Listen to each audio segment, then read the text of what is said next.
Good day, everyone. Learn how to turn on the eye comfort in any Android tablet. So we know I'll share two steps, two ways to turn on. The first one is drag your screen like this, and here we have many options, and we need to select eye comfort. You can turn off or you can turn it on like this. All right. And the second option is go to the settings, and here under display we have this eye comfort.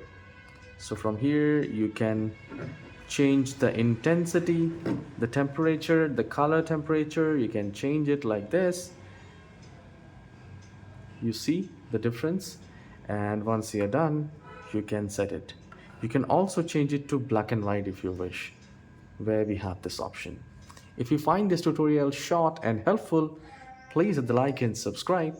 I'll see you in the next tutorial. Have a wonderful day.